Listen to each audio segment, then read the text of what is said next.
Why don't we get started? So everyone's really excited, and I didn't tell anybody who got picked, so I know it's a big surprise.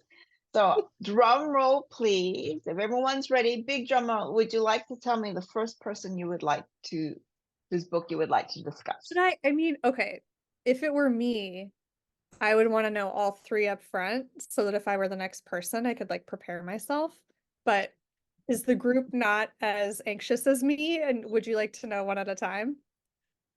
Well, there's more tension in knowing what in time. And also, we don't have everyone here yet, Okay, all right. Well then, sorry, so Caitlin, pick someone who's here. you're gonna be with with me in the anxiety train. The first person I have in my doc is George Sorensen. Congratulations. How convenient was that? I know. Yes. So, Shirin, did you Okay. do a little, do the intro? Yes, I'm just going to tell everybody just very quickly, you know how in-depth Anne's questionnaire was, so we don't have the time to go through all of that.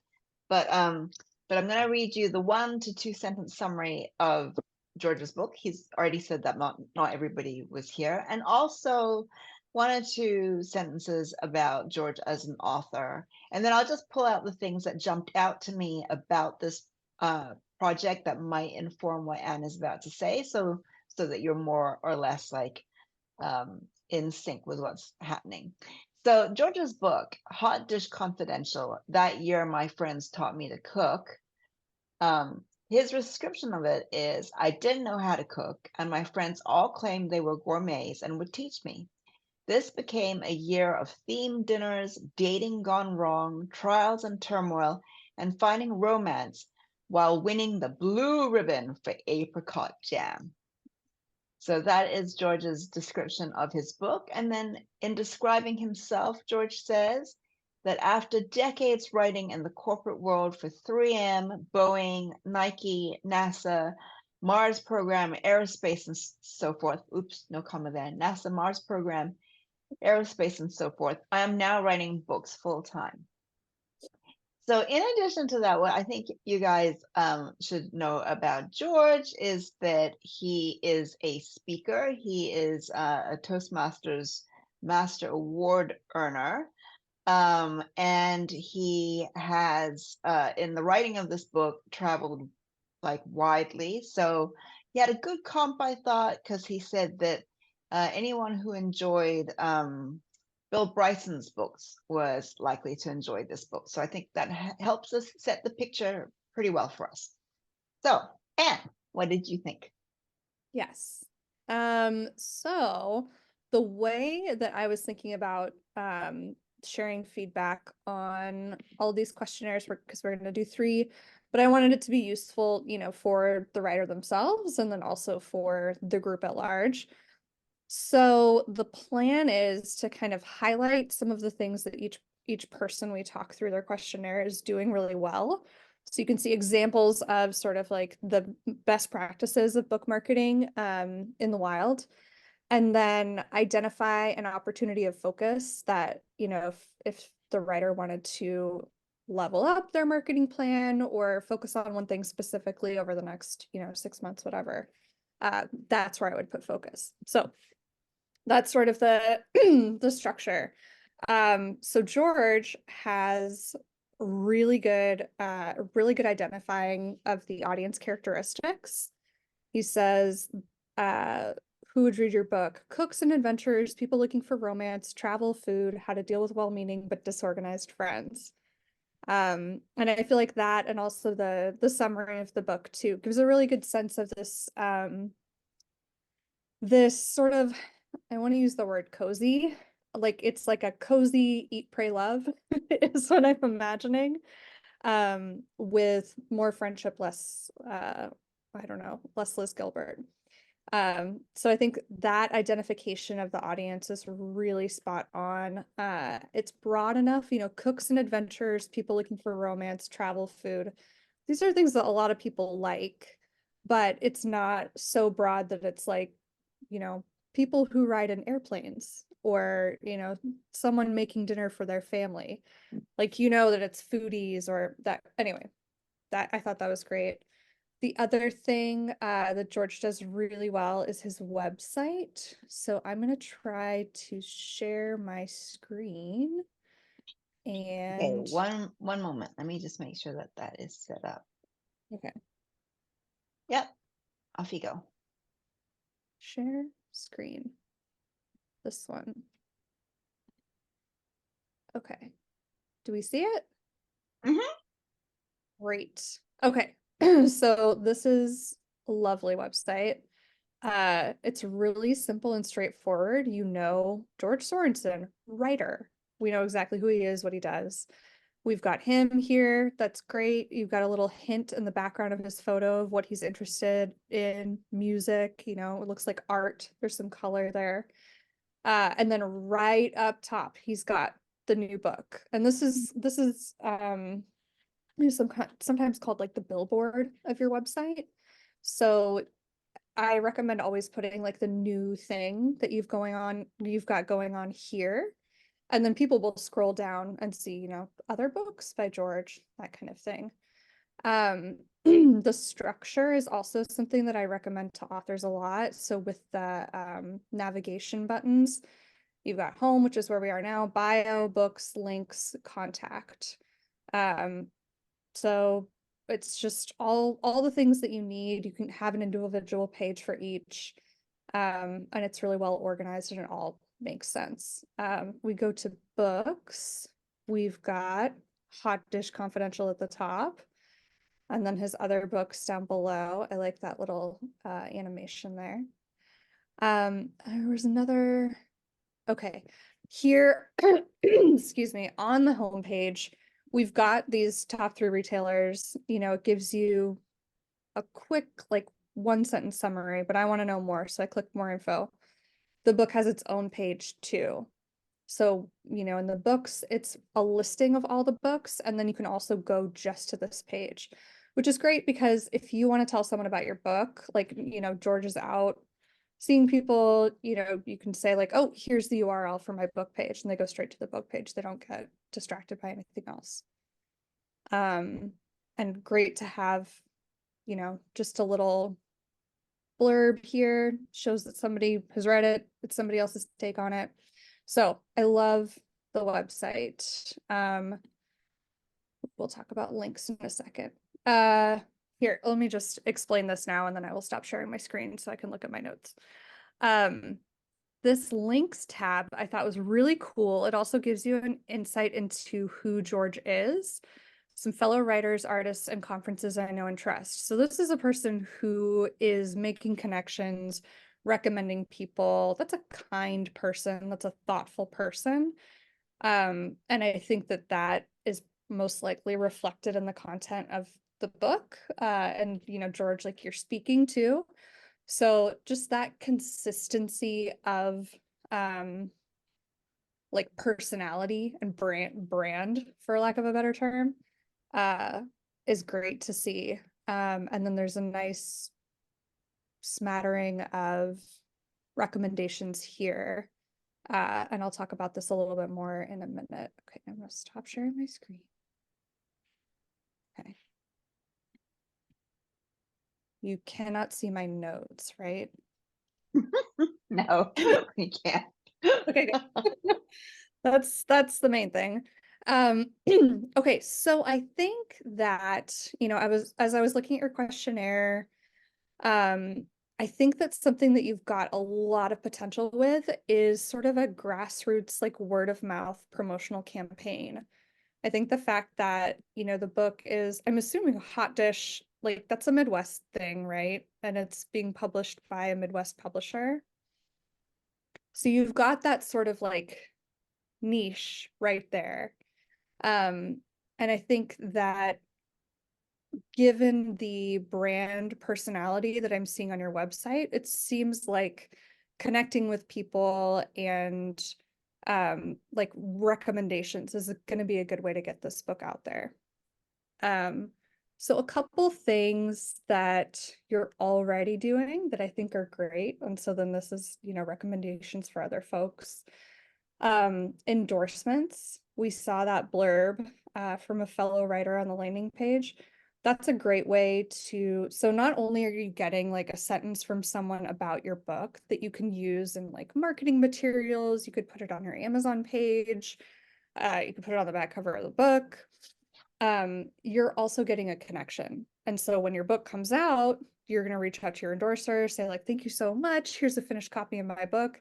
And they might share it with someone. They might share it on social media. You know, it's sort of like a twofold, like they give you something twice in that they give you the blurb and then they also give you the reach if they have it.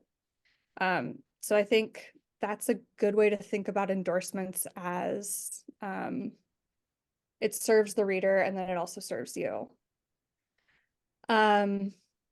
You know, another thing in the questionnaire was asking who are your influencer contacts. So these are people that might have like reach on social media. They might be influential in an organization, someone who's gonna be a conduit to a lot more people. And you have someone, you said some on Facebook in particular, some who post all the time. I think also those folks that are listed on that links page, I often with authors, they can have a hard time thinking of who might be someone that could help and support them. And so I'll be like, okay, well, do you go to church? Do you have a church group? Like people from your church could write reviews for your book. You know, are you part of the PTA or something like that? It's just thinking of all those groups. So when I saw those people on the links page, I was like, oh, all of these people have their own networks because they're all doing something somewhat related to George. So that's another group where you could send each of those people an email and just say like, my book's coming out, you know, like I'd love to send you a copy, something like that. And then, you know, I don't know if they know that they're on your website, but if I was on somebody's website, I'd be like so flattered. So if they don't know, you should tell them, and then they'll want to share about your book for sure. Because it's like you scratch my back, I scratch yours. Another, let's see, like 3 more things here. You said you know a lot of writers, so which is great. I think a lot of times people, you know, you're all in this class, so like you know each other. People don't really know what to do with that. It's like, well, what am I asking them to do? It's not even necessarily asking them to share, but using those connections as a way to get yourself out there. So if they have a book coming out, you could offer to write an endorsement, and then your name is being put in places that it wouldn't normally be, and the title of your book, in their marketing materials, maybe even on the cover of the book. Support their book launches because, you know, writers supporting each other, like even if you just have a little Facebook following, like share with your Facebook followers that your, you know, fellow writer has a book coming out, they're so great. And then that's, I mean, if you describe it in a really transactional way, it's kind of gross. You're like, oh, and then when it's your turn, they have to do it for you. But really, it's like, it's just building that network of, if you don't ask, the answer is no. So ask, and in the same like vein, like offer. And then, you know, if people are doing events, and George, this might be really good for you because of the Toastmasters experience. If people are doing events, they might need someone to be in conversation with. That's usually like more interesting to like an event venue than having someone just do a reading and like Q&A with the audience. They want someone like doing a back and forth. So you can let your contacts know, like, I'd be super happy to be in conversation with you, interview you. If you're going to be on a panel and they need someone else, like keep me in mind, so that you're giving yourself opportunities again to be in front of people. I went to this author event and, you know, I already was a fan of the author, of course. That's why I went to her event. But the interviewer, I had never heard of her. And like her book is one of my favorite books of the last year. After hearing her in conversation with the author that I already knew, I was like, oh my God, I have to get her book. And it's just gorgeous. So I think that's an example of how taking that step to like support someone else eventually supports you too. libraries and local bookstores. You said you have some connections there. I think that's a great like long tail thing to just keep nurturing. You know, you've got your local libraries. There's lots of ways to work with the library. You can say like, you know, I'll come in and give a talk about my book, give a talk about being an author. You know, maybe they're going to do some kind of cooking class and you can come in and be like, libraries do all kinds of things that aren't necessarily like book related. But you come make a hot dish and, you know, talk about the book and your story, things like that. And you also mentioned you want to enter it for every award and contest. And I think this is something that Shirin really like put on my radar as like a very smart thing to do for books, because regardless of whether or not you win an award, the awards committee is people that you want to see your book. You want them to know your name and you want to just kind of be in the conversation. So submitting for awards, and you know, you have to do your own sort of calculation on the fees and things like that, like what's worth it. But I think that's a great way to just get some visibility for yourself. And this is the way I think of a lot of marketing things, is like, okay, yeah, the ultimate goal is like, let's win the Pulitzer, right? But if that goal is so like lofty, the chances of it happening are, you know, I'm sure everyone here is going to win a Pulitzer at some point, but the chances of it happening are statistically slim. But what else can you get out of that opportunity? It's not just the one goal, right? It's like getting the committee and having them see your work. And maybe like when you go through the process, you learn of other awards that are related. So just try to like squeeze everything you can out of the things that you do so that it feels like, I don't know, you're getting a bigger bang for your buck. And then George, last thing, I think, especially because you've got more books coming, if you would want to start a newsletter, I think it'd be a really good way to nurture an ongoing audience. I think that it fits your vibe, again, of being personable and connecting with people in a personal way. I think Shirin's newsletter is a really good example of, you know, how to do it. But there's lots of examples from other writers, you know, to keep it easy and manageable. But I think especially because, like you were saying, the next book is about learning the cello, and then there's some novels. Because of the diversity of topics, you are going to be the through line. So people being familiar with your voice and who you are is going to be key to, like, you know, if I want to read this book, it's like, well, I don't care about the cello, like, no offense. But if I like you as a writer, I want to read whatever you write. So newsletter is a good way to sort of keep that ongoing nurturing of the people who like your writing. Okay, I just talked for so. Okay, great. Well, I think that was great, and thank you very much. I only have a couple of things to add to that came up for me. One is that a speaker and a cook together says to me event immediately. And George, especially, events are usually hard to get unless they're local events where you know the librarian or you know the bookseller. In your case, George, you have like 3 nexi. I think that's the right way of saying it, right? Because you've got Oregon where you live, you've got San Diego where you used to live, and you've got Michigan or Minnesota where the book's being. So that's you've already tripled the reach of most authors who can only try and arrange events in their home base. So, and it's easier, it's always easier to get an event if the event is not, I am going to read a chapter of my book, because everybody reads a chapter of their book. So if you could go and demo one of your recipes, you know, if you could do anything like that. And when you're talking about building your social media, whether it's saying that you want to be on Instagram or that you need to build a newsletter, I would really leverage the fact that you have built into your book lots of little episodes. So you're already set up to keep coming back. If you did 52 recipes, that's a year if you were doing it once a week, and you might not want to do a year. You might want to do the 3 months around building up to launch.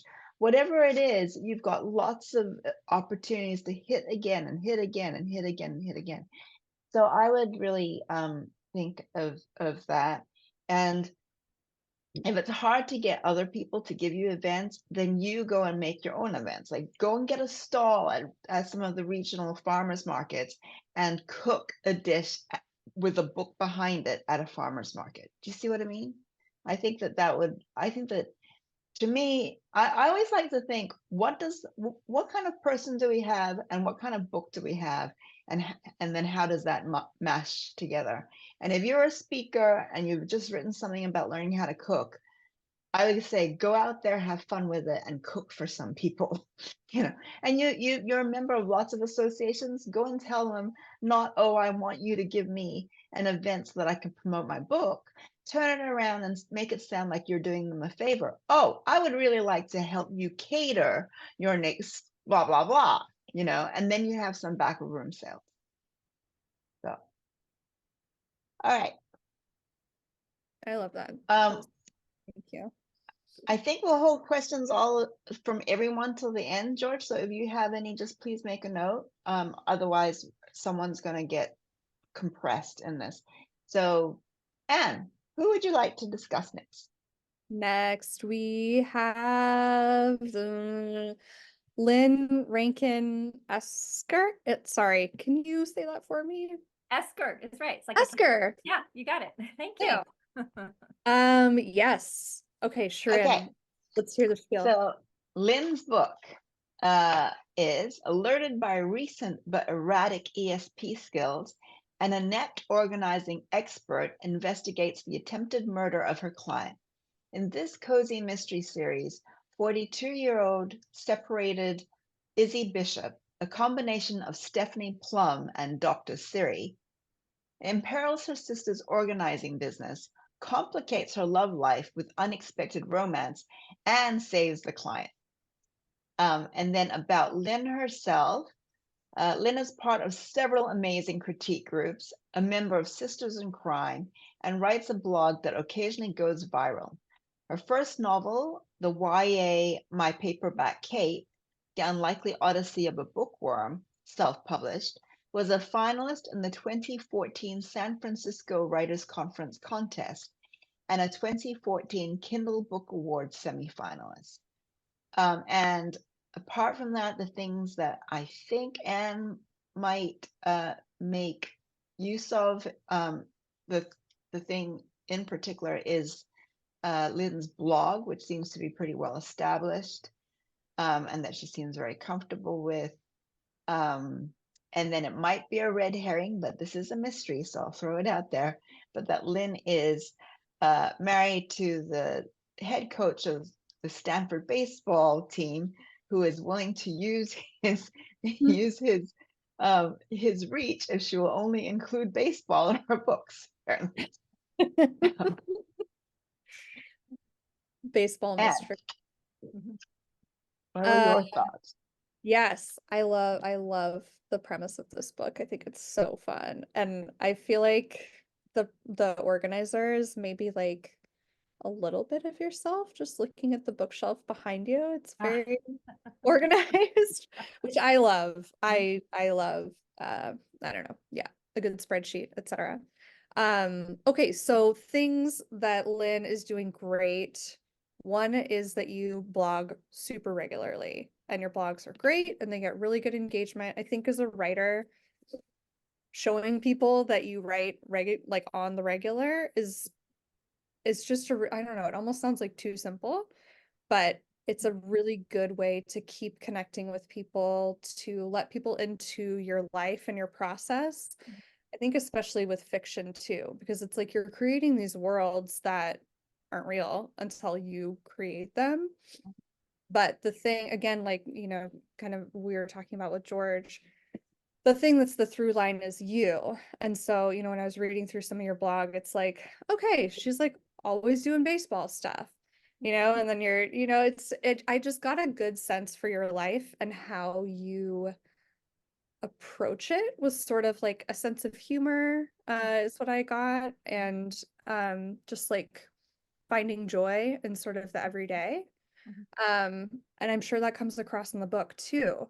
So I would just say like applaud that you are doing the blog, and keep it up. The other thing that I think is really great, and I'm going to share my screen, is here we go.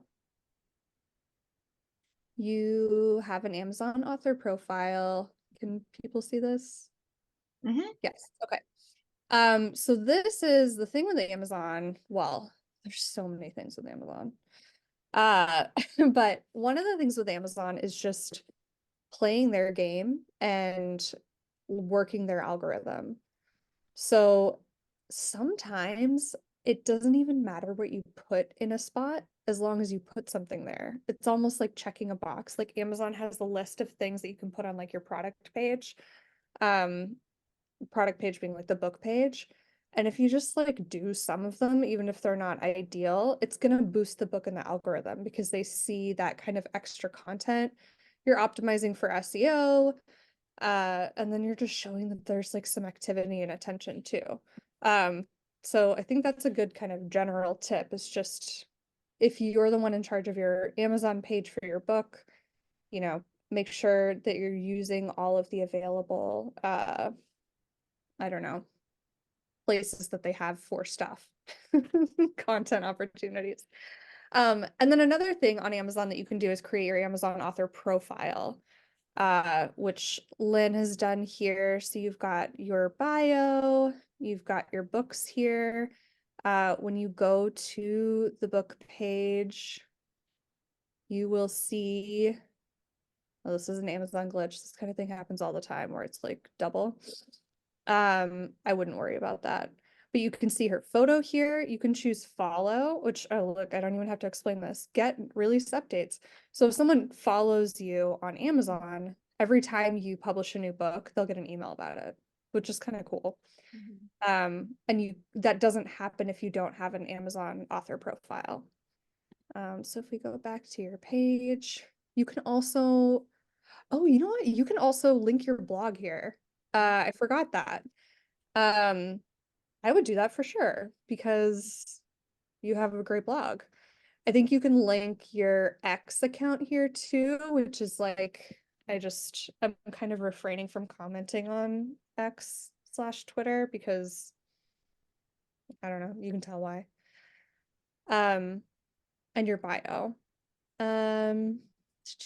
Yes, so this is a great thing to do. It's a pretty low lift. You just go to, it's like Amazon Author Central, I think used to be the URL, but you can Google like create an Amazon author profile, create your profile, and then claim your books, upload your photo and your bio, and you're done.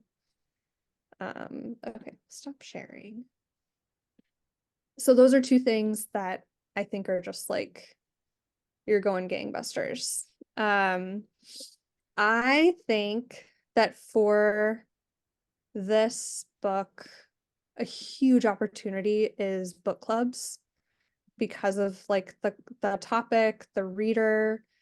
So I wanted to take this as sort of like a jumping off point for book clubs and all the places where you can reach sort of like big readers online.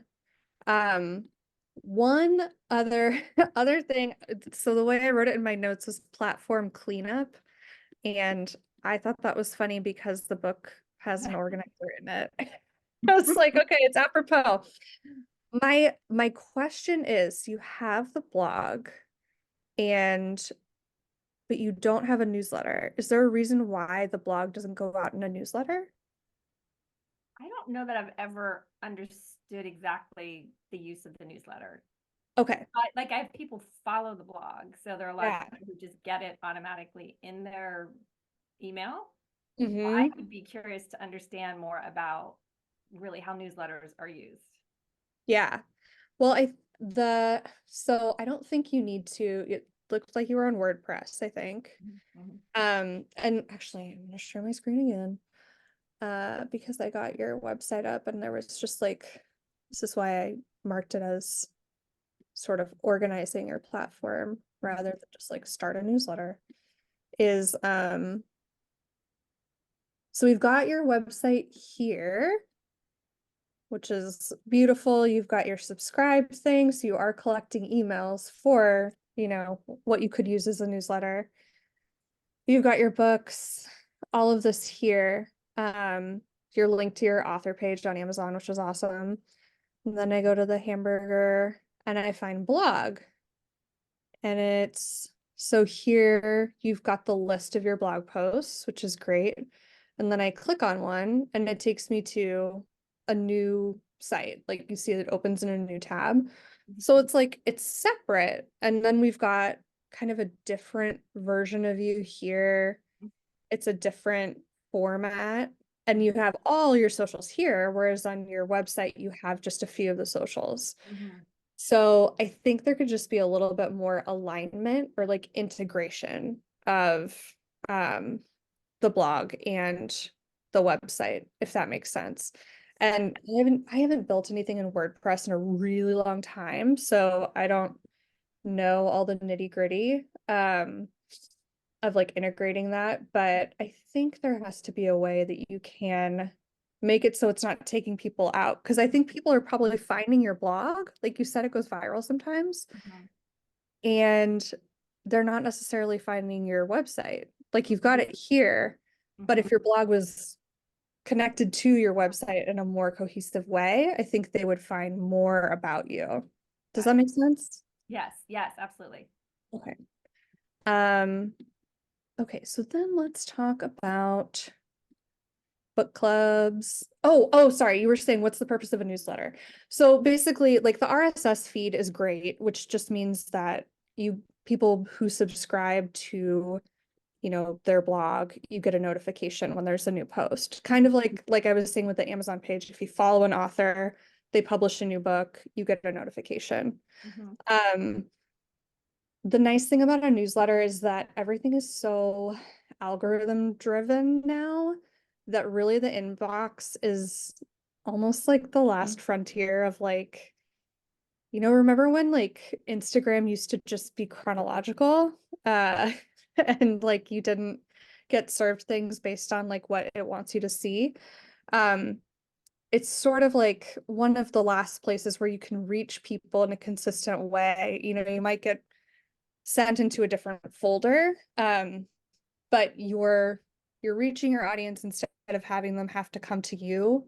So it's almost like they have to opt out rather than opt in. Like once they've signed up for the newsletter, like I have to delete a newsletter if I don't want to read it rather than go find it and remember it.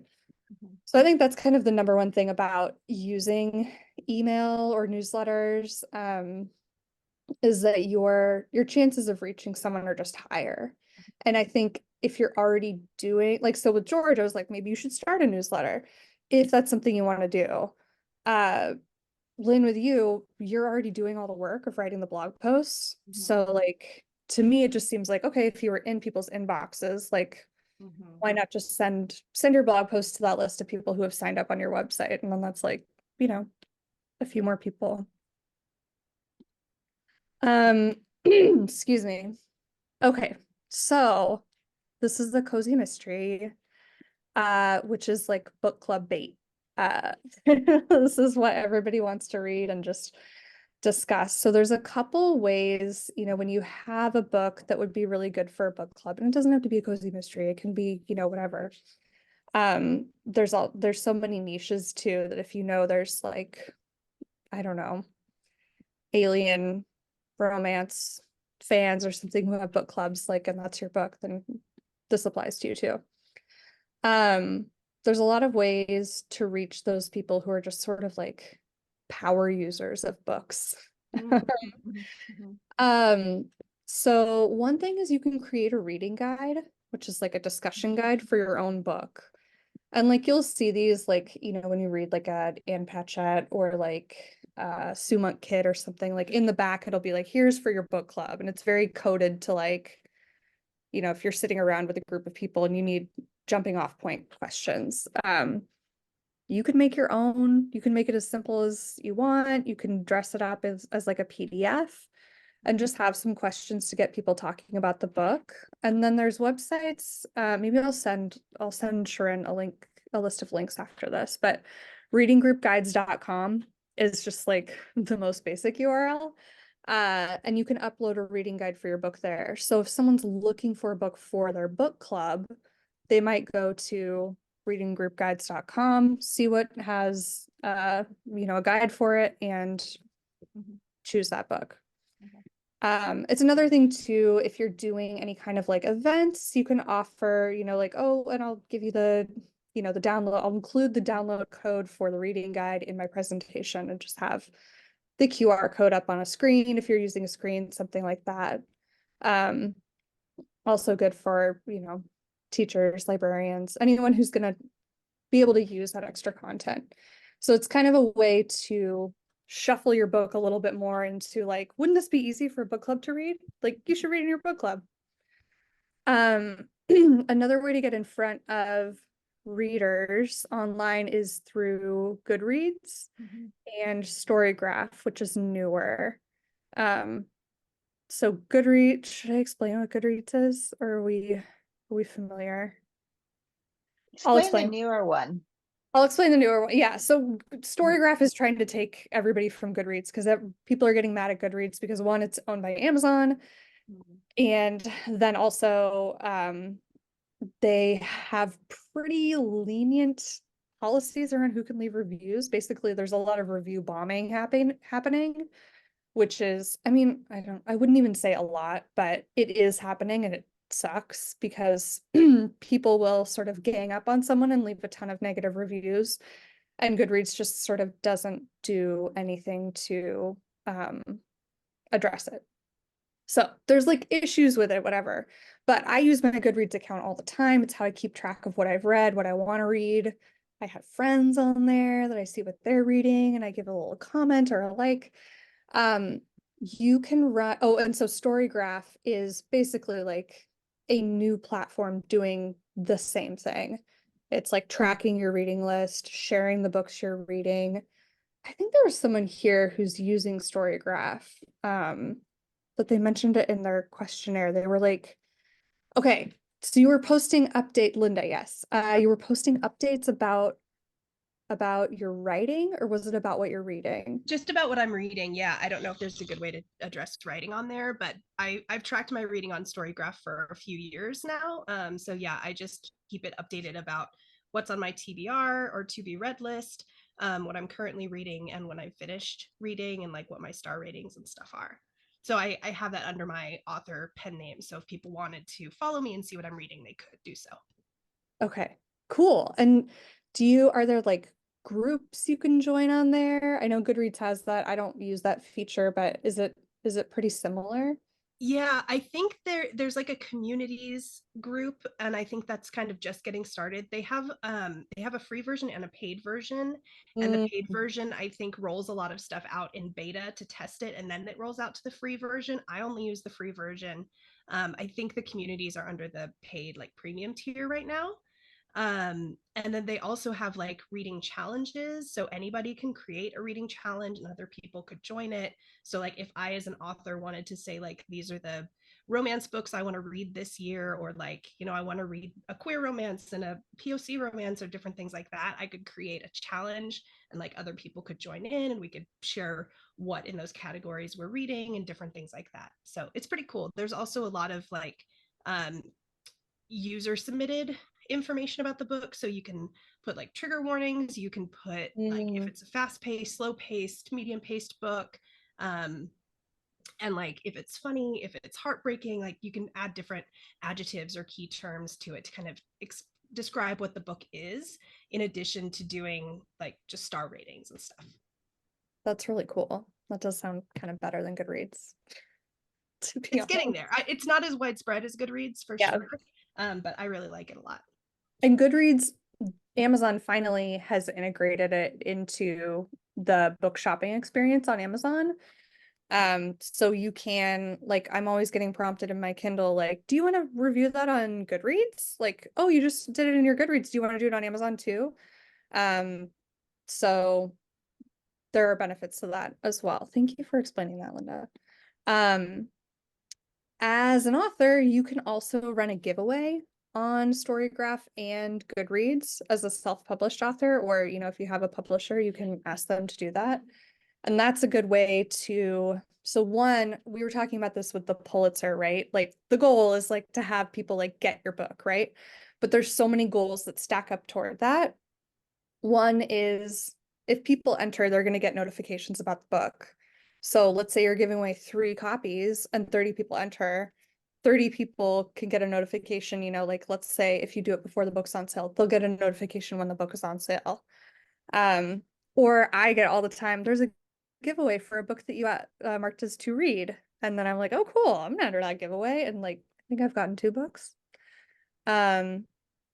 So there's that. And it also, you know, brings the book to people's attention in a different way. There is, I think, just a behavior that's a little bit different for entering giveaways than just, you know, reading through things. Like if you win something, you want to read it.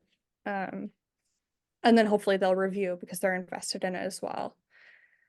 So that's a good way to reach readers. So we've got like a reading guide, giveaways online, and then book clubs.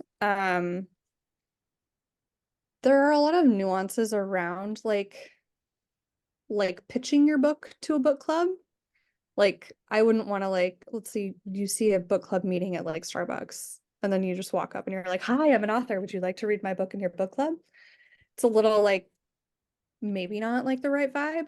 But if you are looking for book clubs in your genre that you feel like you have the time and energy to kind of put in a longer term relationship with them, you know, I think this book is in a series, so this would be a great time to start, you know, building a list of book clubs, reaching out and saying like, hey, I'm an author. If the book club's local, like I'd love to, you know, I could come and talk with your group, or you could do it over Zoom. Just kind of making it available and saying like, it looks like the stuff you guys have read before is aligned. Like if you want, I can send you like a copy of my book to like get a, you know, for review, like to get a sense of, and then if your group wants to read it, I can, you know, join for a session. It's just a great way to spread that word of mouth. I don't know, grassroots thing. So places to find book clubs are, I feel like this is kind of old school, but like, you know, those bulletin boards in a coffee shop, like you can find a book club there. Libraries for sure, like the Oakland Library has tons of book clubs. Meetup.com is where I found a book club. My the first week that I moved to San Francisco, I knew 2 people in San Francisco, and I had been in a book club in Seattle when I lived there. So I went on meetup.com, I found a Jane Austen book club, and I was like, great, I'm in. And I met all these people like the first weekend that I had moved to town. So Meetup is a good place to find people. And then bookclubs.com, surprise, surprise, has lists of book clubs that you can search for. And some are going to be virtual, some are going to be in person. You can also start a book club with your writing compatriots.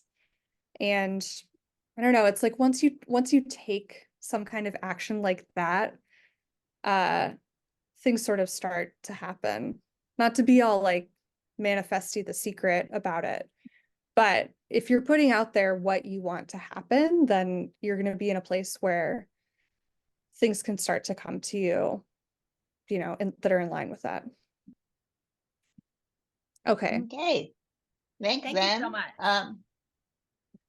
I just had a couple thoughts to add. So Anne was talking about the integration of your blog and your social media. I would actually go one step further and think about the integration of you as a brand, the creation of you as a brand. Mm-hmm. So it struck me when I went to your website that psychologist comes first, and writer comes second. And so I think that I'm in a professional space. I'm here to kind of interview a psychologist, and then I scroll down and there are your books. And so it might be if your two careers are too far apart that you might need to create two different personas, or if you're not continuing, or you have to kind of decide on one, you know what I mean? To bring into the book space anyway. Yeah. So that when I get there, the first thing I see is Lynn Esker, author, and everything else falls behind. So that's one thing I would say. I would bring that kind of thinking also to your blog. It's great that you've been blogging for such a long time, but now if you've got a series going out, so you know you're going to have like books hopefully coming out, let's say it's 4 books 2 years apart, you're talking about the next decade, right?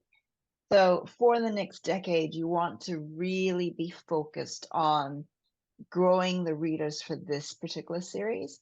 So I would start now, before this book has even come out, starting to like ease off the baseball a little bit maybe, and like get more of those other cues in there, like the organizational cues. Just like with George's cooking, it's really very handy because it's so episodic. It could be a different, you know, you could actually you could actually take it from the world of the novel, so that you have, I happen to know that it's Lauren who's the organizer there, so you have like Lauren's tip of the week, you know, do you know what I mean? So that you're like curating something that goes back into this world, because I think we're going to stay with these characters over a decade's worth of books, and it's all going to be organization, right? So I would like lean heavy on that.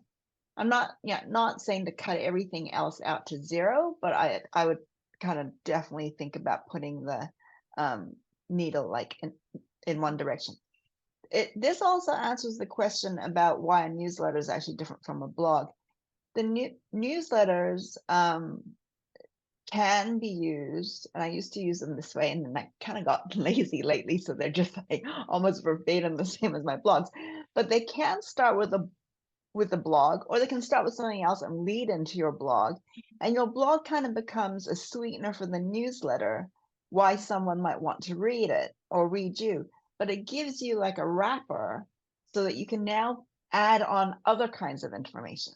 So say you wrote a blog about baseball, right? You can still write about a blog about baseball, but in your newsletter, that blog is like either topped or tailed with something that says, oh, by the way, in addition to news blog, you know I love organizing, and my book just did this, or I just found out this new tip, or do you see what I mean? So it gives you a little bit more flexibility. So you can always just like bring it back to your book if you want to, and usually in like a nice subtle way. And then the only last thing I have to say is that your blog, if a newsletter is a much easier way to use an email list, right? So those are people that you can now, you know, you usually send them newsletters once every 5 years. You send them an invitation to your book launch. That's hard to do with a blog. Much harder to do with a blog, unless you just write a blog about I'm inviting you to my launch. And then make sure that if you want to push the book club thing as well, that your availability for book clubs, your offer to go speak to them free or whatever you want your offer to be, is on your website, front and center, so that it's a chance for someone to interact with you immediately. Okay. Thank We're you. tracking more or less on time, but a little, yeah, we should jump straight into it. And so who is the last winner tonight? The last one is my friend Linda Stewart. Yay! Aha!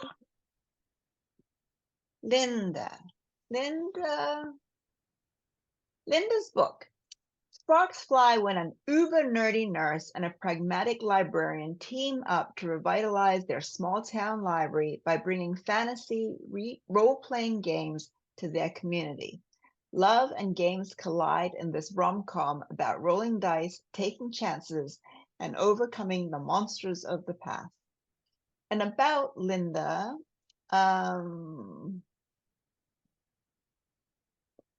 Linda is a queer neurodivergent author with a BA in English literature, currently working in higher education fundraising.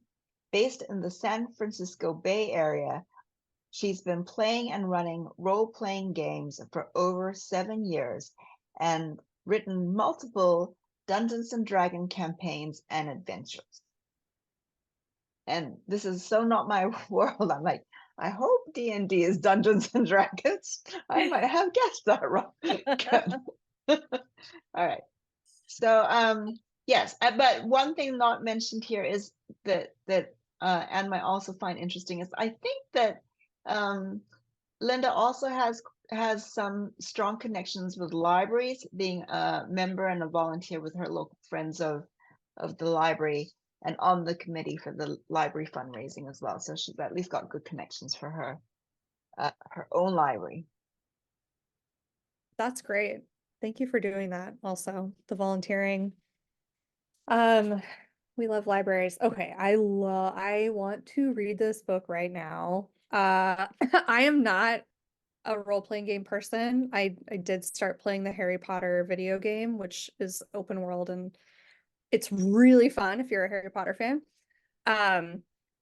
But my brother and sister-in-law play D&D every week, and they're always telling us about like their campaigns they're making up and the characters, and it just like it sounds so fun and so creative. And the whole like I read a lot of romance, like contemporary romance, and so this convergence of like nerd culture and romance is just like it's so right now. So it's like it's in the water, which you identified in your questionnaire too. But it's really cool that it is also like part of who you are. So I love your book. I want to read it. Things that Linda is doing great at. So both of these are from the questionnaire, so I'm going to read some of it.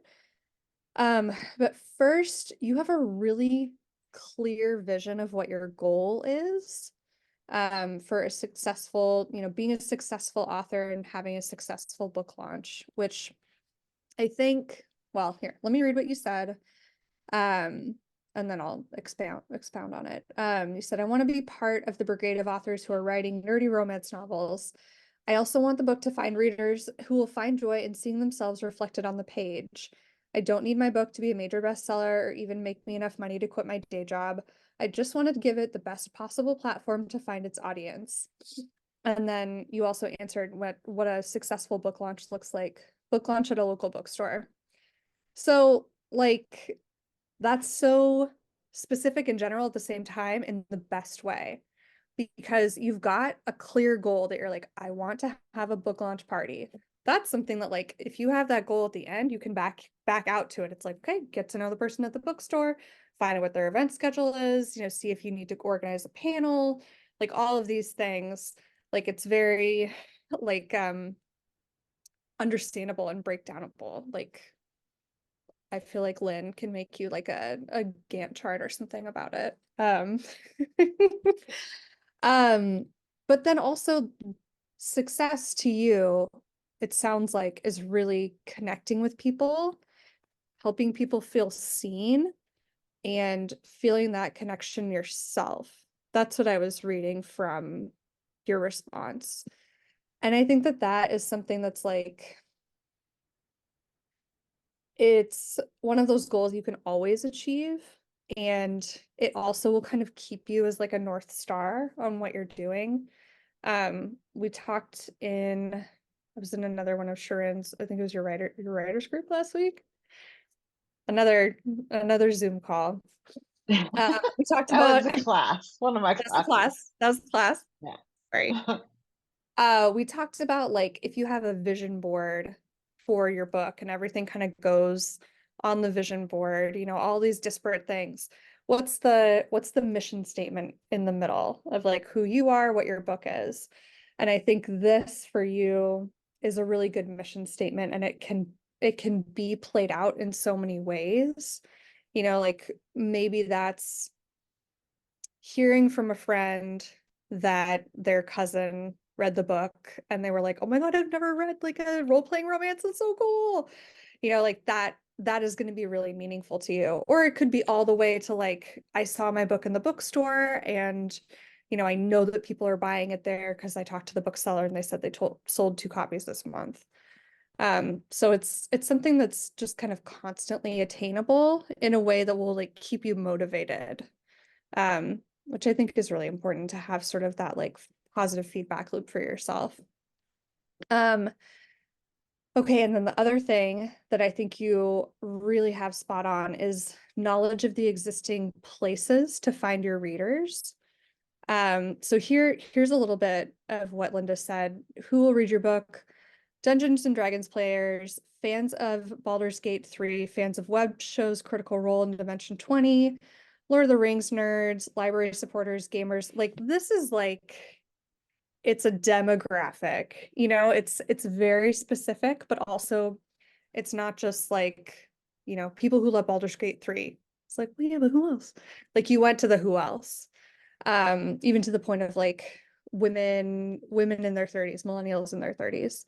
And then what festivals and conferences might they attend? You have a list of all of these conferences and festivals, Ren fairs, Comic-Con, gaming conventions that you would find these people at. So you have a really good sense of who the person is and where to find them.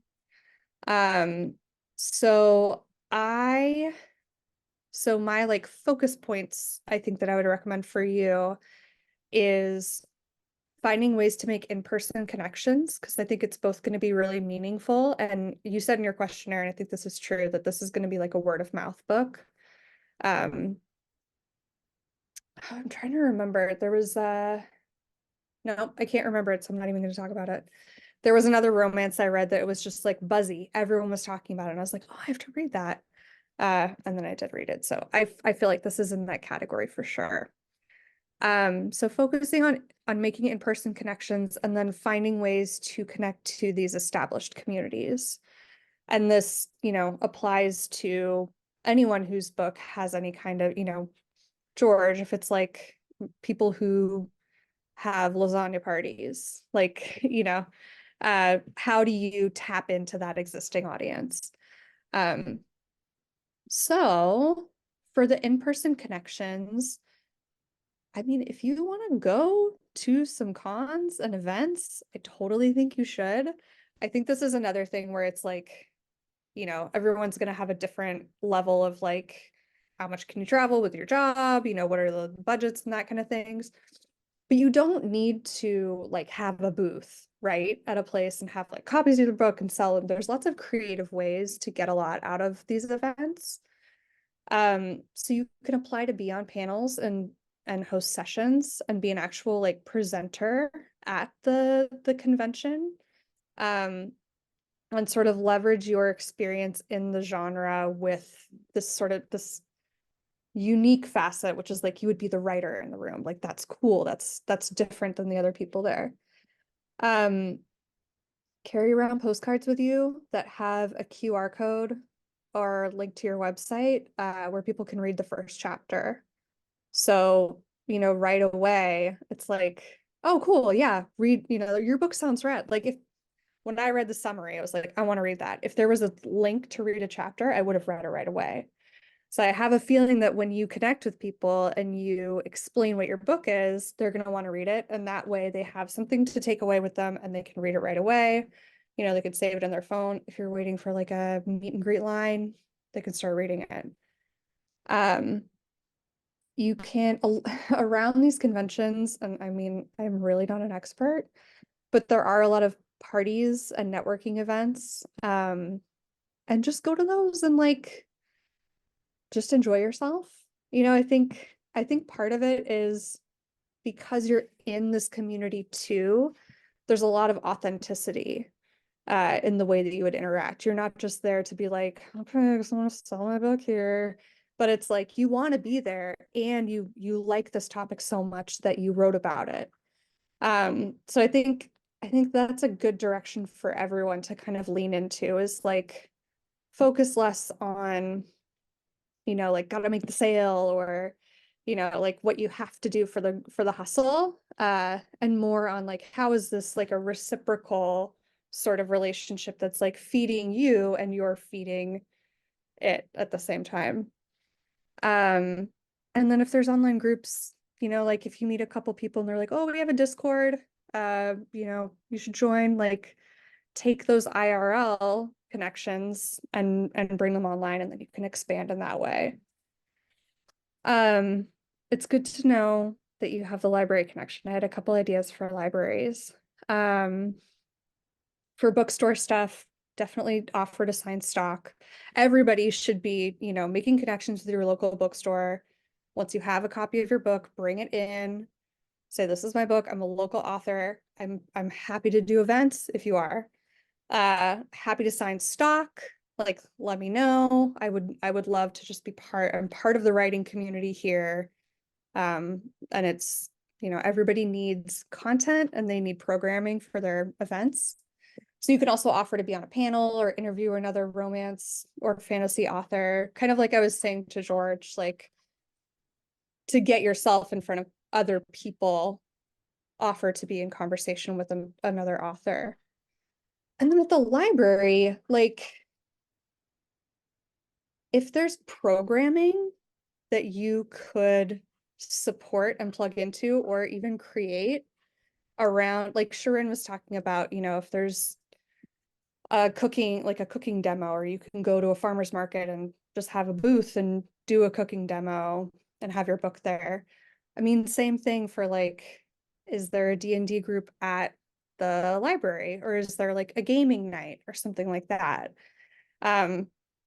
Because you have that sort of like unique angle of being a writer and being in the community.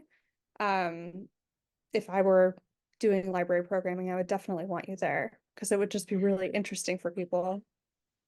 Okay, and then another like really random one that I don't know if there's like role-playing game meetups for singles as like, like a speed dating kind of thing, or like it's called It's Just Lunch, where you like, meet someone for lunch who's like a corporate executive and you're a corporate executive. Anyway, the romance and role-playing game connection, that would just be such a fun event to be like, meet people who are into what you're into, inspired by my book. You have copies of the book there, you talk about it a little bit, read some from it, and then people fall in love and play games together. That's the ultimate goal, right? I mean, I think so. Games, love, and books is like, and snacks. Okay, and I'm just gonna Are you keep doing an eye it? on the time a little bit so that we have Okay. time for Q&A, but Okay. So I'll spend 5 minutes or less on this next point. Okay, so the other thing is plugging into these established communities. And this is where I was going to talk about TikTok and just social media in general, because fandoms are huge on TikTok.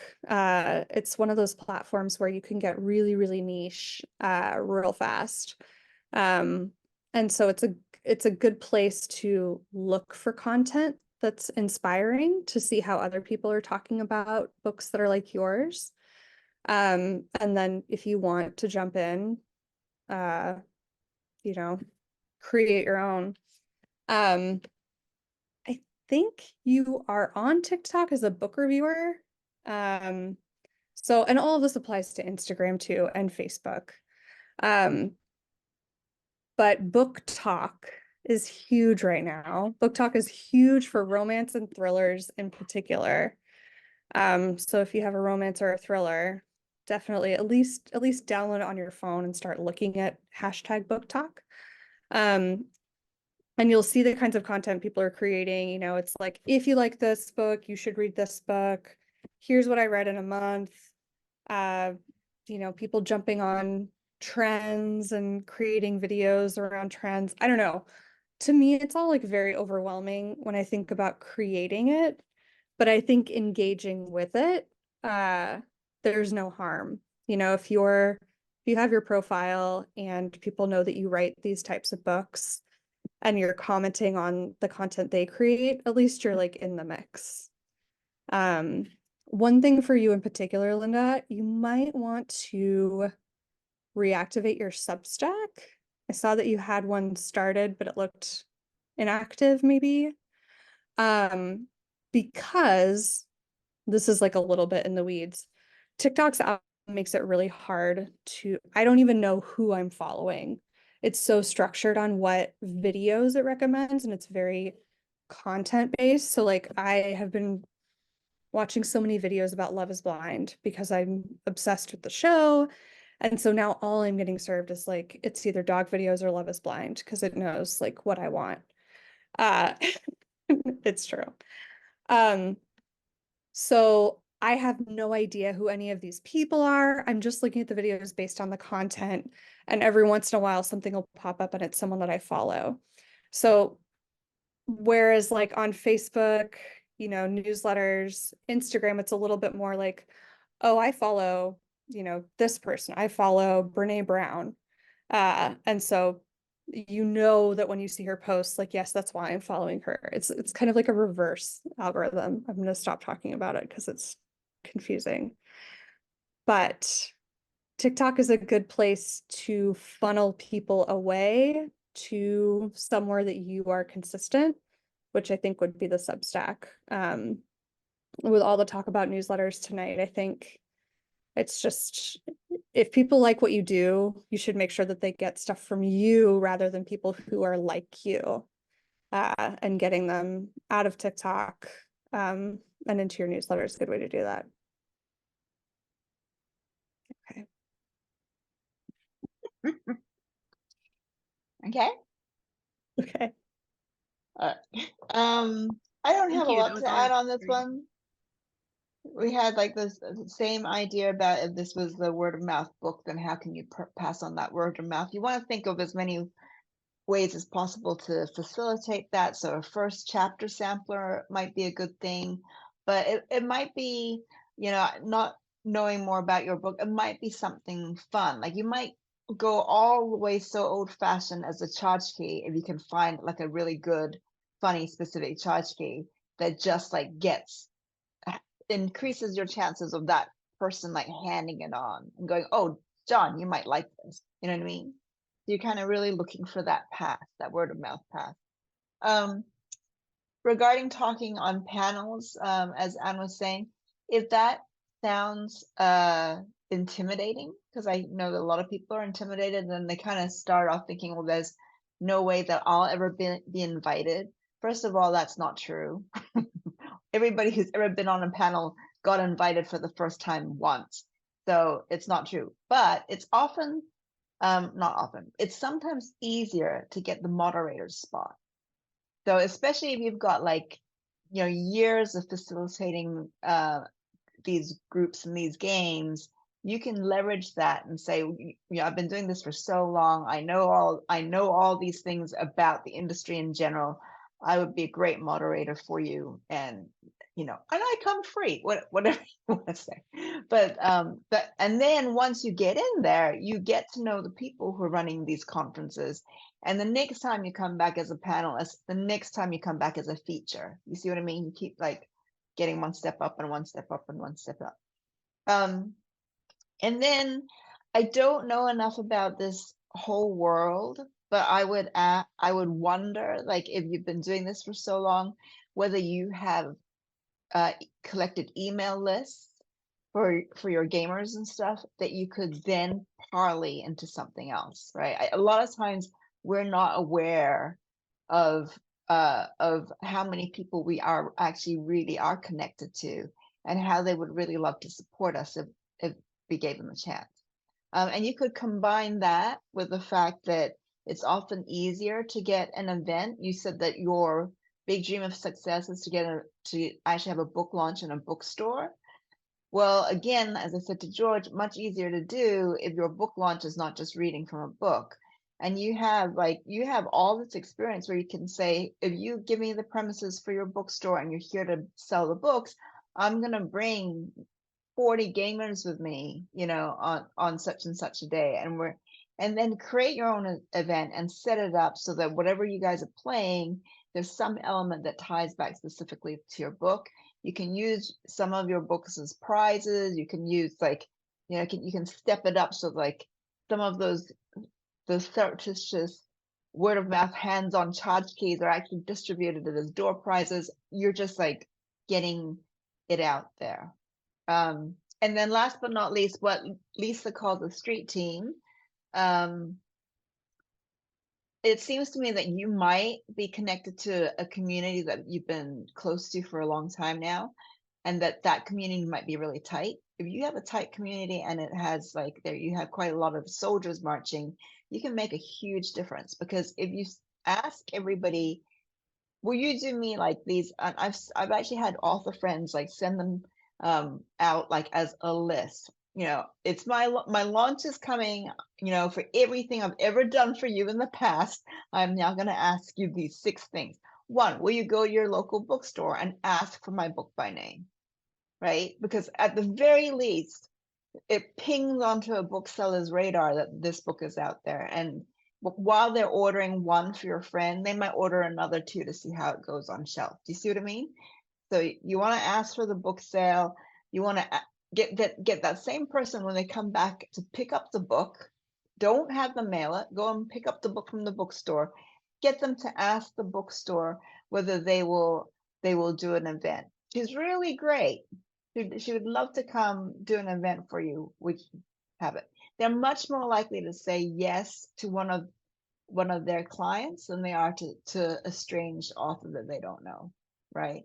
If you have friends who buy 20 books a year from a bookstore, that bookstore is probably quite likely to want to be nice to them. And then after you're launched and in bookstores, the thing that you should always do for all your author friends and vice versa is if you see one of your friends' books and if they see yours, turn it to face out. Always turn your books to face out. Books that face out sell like, I don't know what the percentage is, but something like 4 times faster. So much so that you have to pay for it. In most bookstores, the publisher pays to have that book turned.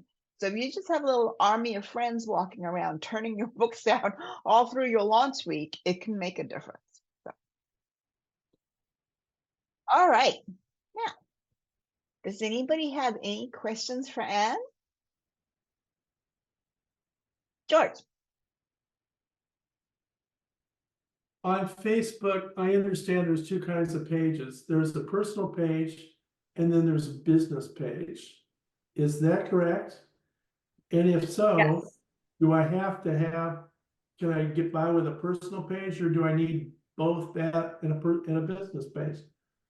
No, you can totally get by with a personal page. Especially if you sometimes a personal page will drive better results than a business or professional page because those people actually know who you are. And so if you share something, you're going to get like higher engagement, so more likes, more responses, that kind of thing, than if someone, chooses to follow you from a business page. The thing about, or I guess it's personal profile business page. The thing about a business page is that you can run ads. So if that's something you want to play around with, then you would want to have that kind of page set up. But I think I've seen authors have a lot of success just using their own profile. And the other thing, George, is it comes down to like how comfortable you are allowing strangers onto your personal page. Because what might start happening is that people think, oh, well, this is the way to follow him is to go to George Sorensen's personal profile. And at a certain point, that can feel uncomfortable. Like I'm really bad with social media, as everybody who knows me knows.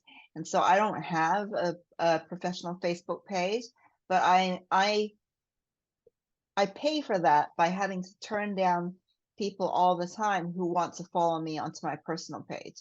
Because they expect there to be something about my books there. And actually what they're really going to get is photos of my nieces, So it's I'm like, that's not really what you want. So it's sometimes very handy if your reader is in that Facebook demographic to have a place where they want to go. You're providing it for them as a service. Stevie? Dorothy, Yeah, I've got thank you next. you. Hi, and thank you for everything, for the information. So my question is regarding the word of mouth strategy. I've seen that a lot of teachers or tutors often ask for the functionality of the book, meaning as how does this help my student, children, etc., with A, B, C, D issue, or does it teach A, B, C, D, and does it always have to have a functionality, because not all books are for, teaching a specific skill or whatever. But I've seen it a lot in influencers and teachers who recommend books to others on Instagram and stuff. Yeah. Yeah. I mean, I imagine that that's mostly people who are looking for things that are a little bit that you can work into a curriculum.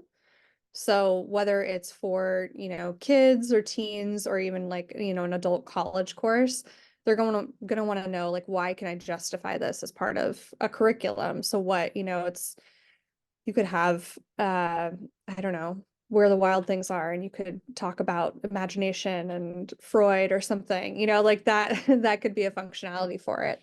So there's always ways to make it work. But I think that if you don't have that, and if you don't want to sort of fit your book into that, there's plenty of places to also share the book. It doesn't have to be life lessons. If you're writing a novel, like we were talking about a reading guide, there's themes. So yeah, pull out the themes. Like one of the themes is family, blah, blah, blah, a bunch of questions about that.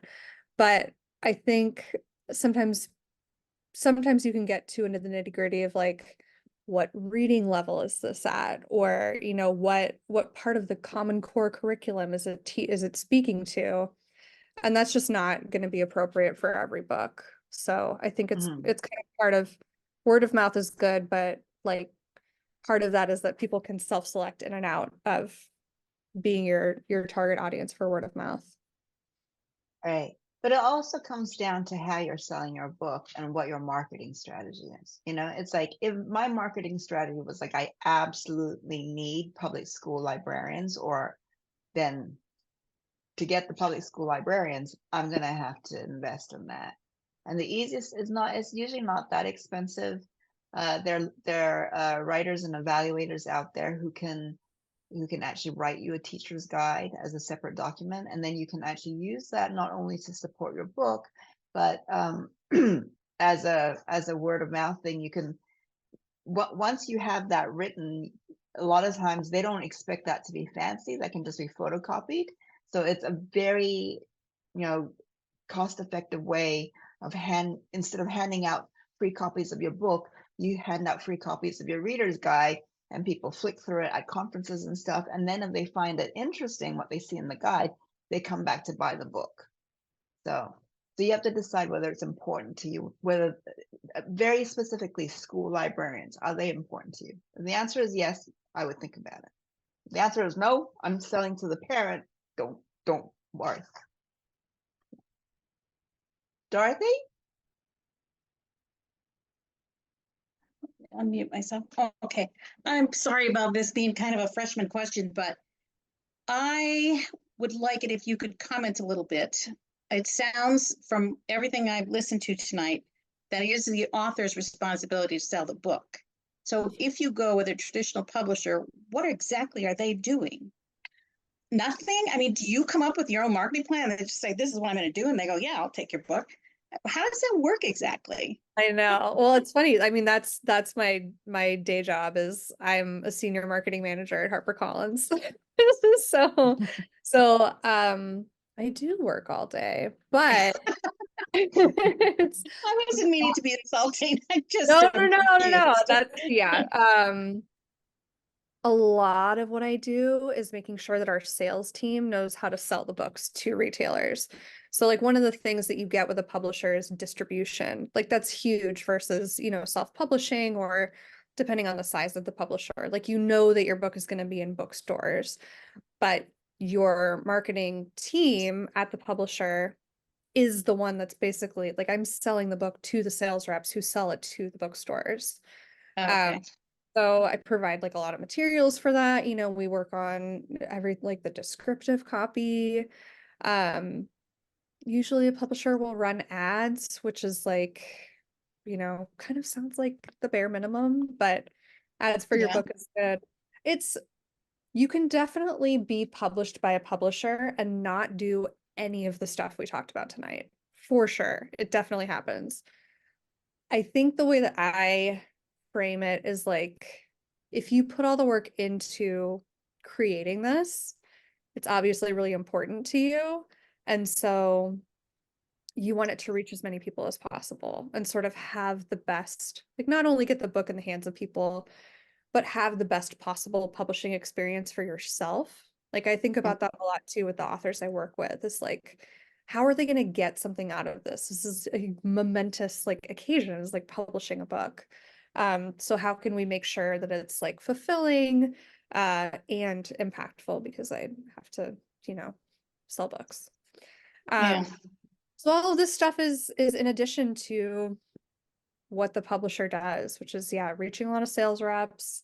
They have connections for reviews, you know, Publishers Weekly, book list, places like that. You know, they've got all the media contacts. So like a publicist will be pitching you for, you know, book reviews or TV or podcasts, that kind of thing. All of these sort of Rolodexes. It's a very like gatekeepy, access driven system. What you're getting is that access to like sale, like books in stores, media contacts. You know, if I'm doing like an influencer campaign right now and people respond to me more because I'm coming from the publisher rather than, you know, an author themselves. So Right. it's not And the then quickest answer. Go ahead, Shirin. I just want to say the other thing to consider too is that another way to look at it is that if you get yourself a big publisher, nothing will beat that big publisher's might. But that publisher's not going to spend it necessarily on you. They kind of like they release, say, a list of 300 books, and then they wait for a second. They take a beat. And if the book is doing well, if the book is picking up reviews, if the book is like word of mouth is getting some interest out there, then they come in and they push behind it. See? So my advice is always the author's work, the author's marketing commitment in those first months to kind of get that ball rolling, it makes a huge difference. And I think that a lot of us are, deluded as to how many books actually get sold. The numbers are actually quite small. This is bad because if you're thinking, oh, as soon as I get a big publisher, I'm going to sell 100,000 copies, you're going to be probably, not always, but probably disappointed. But the good news on the other side is that in those first few weeks, those numbers are still so small that you can actually influence it quite easily, right? So I launched a book a couple of years ago, and unbeknownst to me, my husband, who always supports Toys for Tots, he decided that he was just going to buy a couple of cases for their Toys for Tots drive. And he wasn't going to tell me because I was going to, you know, think that he was interfering. That's it. But I got a call from my publicist, from the publisher, going, because they were an imprint of a larger publisher. They're Cameron Company, and their publisher is Abrams. And she called me and said, I got a call, you know, you are on the cover of the Abrams sales newsletter this week because, oh my God, you moved so many books. And it was Toys for Tots. But awesome. Based on that, people, you know, I remember I pinged an award once for one of my books, and the award was big enough that my publisher took out a full page in the Horn book, which they would never have done that if the award didn't come through. So it's just knowing that in those first few weeks, if you pedal really hard, you can actually get some lift.